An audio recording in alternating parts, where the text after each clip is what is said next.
Hi there and welcome to JCB Tools. My name's Adrian and today we're going to look at this petrol generator. So this particular one is a G3600P open framed petrol generator. I'm going to open the box, get the contents out on the table so you can see exactly what you get. So as you can see, I got the generator up here on the table. Various accessories, a little bit of assembly, but I'll take you through that. Now in the manual you may see that it shows how to fit the handle, but actually in most cases the handle's already fitted. So no need to go through that stage. 2 wheels, 2 feet, bag of nuts, bolts and washers, 2 little axles for the wheels.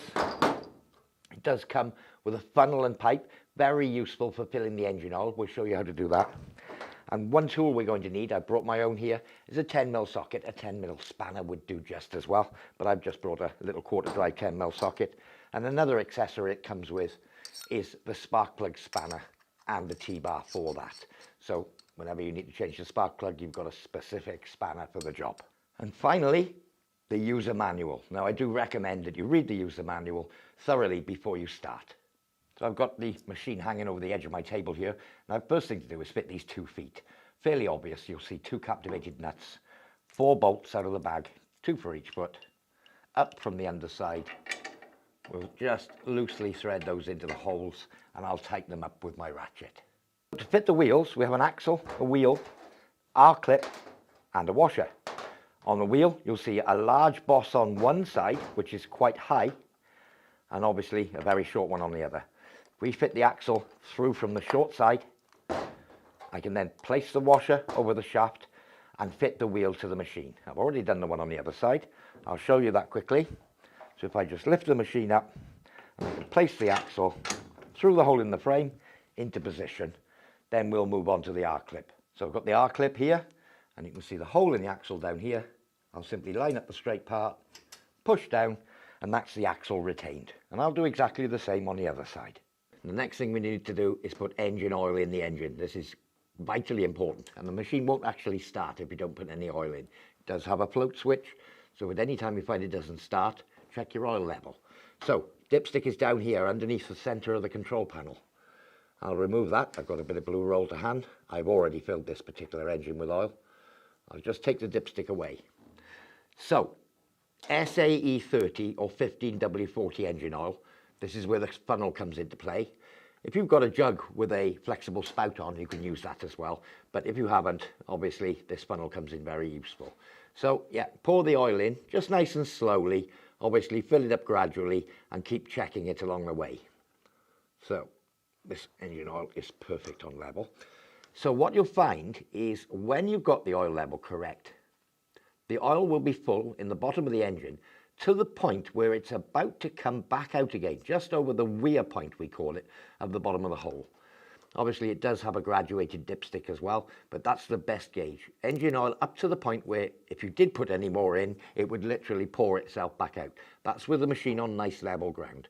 So this is just below that level, but that's perfectly fine. And I'll screw the dipstick back in clockwise and just make sure that it's in firmly.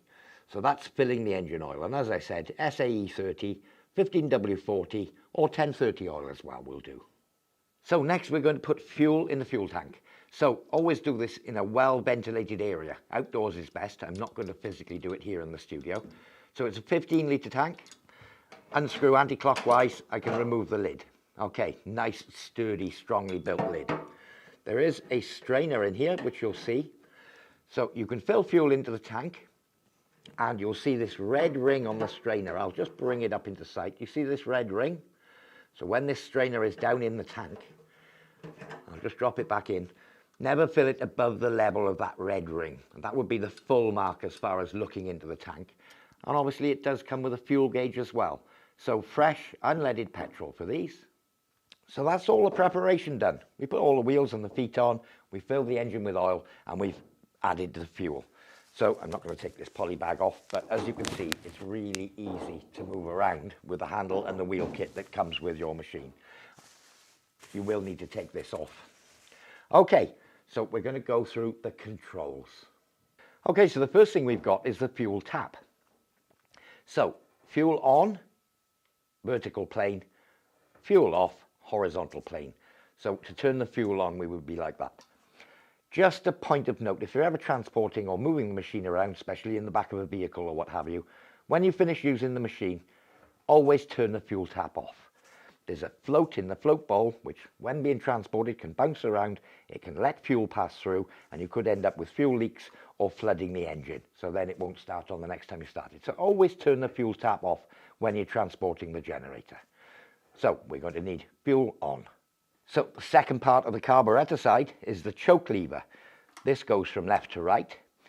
This position would be where it is when the engine's running. So for a cold start, we turn the choke on. We push it to the left if you're looking from the end of the machine. That would be the choke on. We'll go to the front, we'll start the machine, and then what we would do is once it's started, we just turn the choke off. If it's been running for, let's say, 10 minutes or so and the engine is warm, you won't probably need to use the choke every time. When the engine's warm, you may not need the choke. Some do, some don't. But if you find you don't need it, then obviously don't do it as a matter of course, turning the choke on every time. So we'll look at the control panel now. Fairly obvious, on off. That's the main switch. Push up towards the on position to switch the engine on. When we switch it off, it kills the power to the spark plug and the engine will stop. So before starting, we'd obviously need to turn it on. Another thing, when we do start a generator up, it's very important that we have the circuit breakers turned off. We don't want to be starting the generator up with a load applied, leads connected into the generator and the circuit breaker on. That can damage the AVR. So very good practice. Circuit breaker off, start the engine, let it settle down for a couple of minutes. When you're ready, plug the appliance in, switch the circuit breaker on. Okay, so that's the on-off switch and the circuit breaker. Up would be on, down is off. Okay, we have a little DC breaker here. So this button, you'll always see it in. You'll never see it pop out unless you overload this little socket here. So this is the old cigarette lighter type socket. Obviously you can get various adapters for these with crocodile clips on for charging external batteries. You can get little USB plugs for these, but it's just an added feature. So I'll just make sure that's closed. If you overload this more than the 8.3 amps, this little overload button will pop out. Leave it a couple of minutes, remove the load, push the button back in, and it's ready to go again. So, display. So this display has three features. It'll show the voltage that the machine is producing. It'll show the hertz, so typically around the 50 hertz nominal, and then it shows hours, and that'll be the total amount of hours that the machine has run. And to scroll between them, we just push this little select button, and it'll scroll between the three features. So moving on, obviously yellow outlet socket, it's 16 amp, 110 volt. In a generator case, it's 115. And it is protected by a little 16 amp circuit breaker again underneath. If you overload it, this will pop out, remove the load, reduce your load, wait a few minutes, put the reset back in, and then carry on. On this side, we have a 16 amp 230 outlet. Okay, much the same sort of thing. This is governed by the main circuit breaker, so it doesn't have an individual reset. So what we've got here is the toggle switch. Now this is three positions. This way, as you would imagine, would be when you're using 115.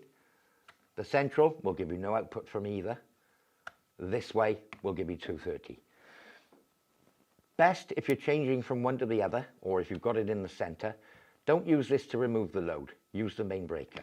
So if we're switching between, main breaker off, change to 230, plug our appliance in, switch the main breaker on. And the same to go back to 110. Main breaker off, change to 110, turn the circuit breaker on. That's always very good practice. If your machine is in a semi-permanent position, there's an earthing point here. So it's always good to use a ground spike to earth the machine to ground with an appropriate cable, and you can connect up to the metal body of the machine via this earthing point here. So just a little demonstration. Obviously the 110 16 amp. It doesn't come with these plugs. Most of your appliances, site appliances and what have you, would have a 16 amp, these commando style plugs on. Simply fit it in. There we go, it's done. So obviously this is a replacement plug. Exactly the same with the 230. There we go. So that's the way they work. But these are available in any electrical factor, so I believe we do have them in our parts department as well. So we've been through all the controls now. Starting procedure. Main circuit breaker is off. On-off switch, switched on. Fuel tap on. Choke on. Pull the recoil till you feel resistance. There it is. Go back in and then swift pull on the recoil. The engine will start. Turn the choke off. Leave it for a moment or two. Once the engine's settled down, it's ready to produce power. So when we want to stop the engine, switch off the main breaker, remove any appliances, switch it off, engine will stop, turn off the fuel tap if we're going to transport it, and we're ready to go. Well, I do hope you found this demonstration useful. For more information on this or any of our other products, visit jcbtools.co.uk. I've been Adrian, and thank you for watching.